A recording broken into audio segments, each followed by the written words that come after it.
Today, we are diving into the 11SIX24 Power 2 Pickleball Paddle series, and before we get into anything, I am not sponsored. I don't have an affiliate code, and I bought this paddle with my own money, so these are my unadulterated, honest thoughts. This review will apply to the whole Power 2 lineup. That includes the Hurache-X, the Vapor, as well as the Pegasus shapes respectively. For this video, I will be using the Pegasus widebody shape, so I'll throw the exact specs up on screen for you right now. I will also drop the metrics for the Hurache-X and the Vapor down below in the description if you want to compare them. Alright, so let's start off with the good, which is what I liked, because honestly, there's a lot to like about this paddle.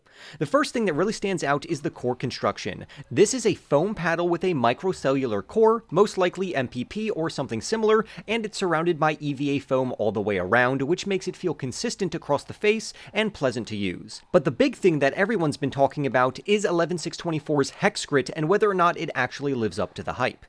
What surprised me the most wasn't the spin on serves and drives, and although they were good, the actual shape on the ball on technical shots is what impressed me.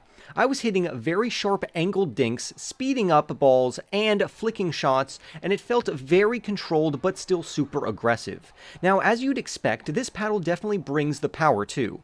You can hit hard with this thing, but I like that it doesn't feel out of control. You can swing big and still keep the ball in the court, which is a huge advantage, and the pop is noticeable right away. You can feel it especially in hands battles. That probably comes from the CFC face layup, which stands for carbon fiber, fiberglass, carbon fiber, and it gives the paddle a nice lively feeling once you hit the ball.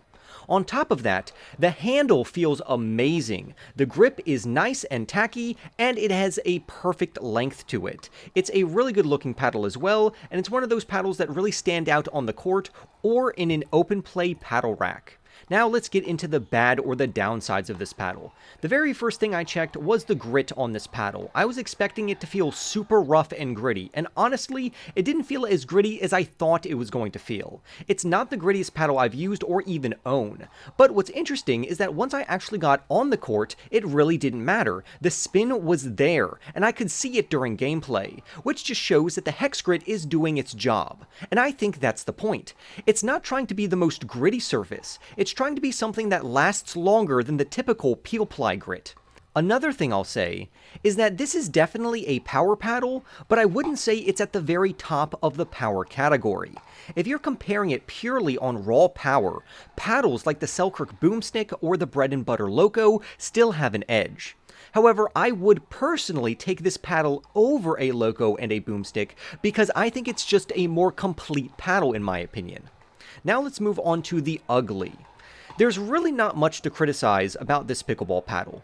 This paddle is only UPAA certified, which means that you can't use this in sanctioned USAP tournaments, which makes sense based upon how it's built and the Hexgrit surface. I'm also not a huge fan of the CFC face layup. If you wanted maximum pop, why not go with something like Kevlar? Or if you wanted to make something more manageable, go with PET. And if you want something in the middle, why not triple layers of carbon fiber? Yet, I do want to add that this CFC layup does feel the best in my opinion compared to other CFC paddles that I have used. And maybe you like CFC paddles, so this should be straight up your alley. Because of that fiberglass layer, you will get some pop-ups here or there, especially if your touch isn't on point, or if you're not relying enough on the spin that this paddle can generate to keep your dinks down. Essentially, the same thing that's giving you that lively pop is the same thing that's going to make your soft game a little tricky at times.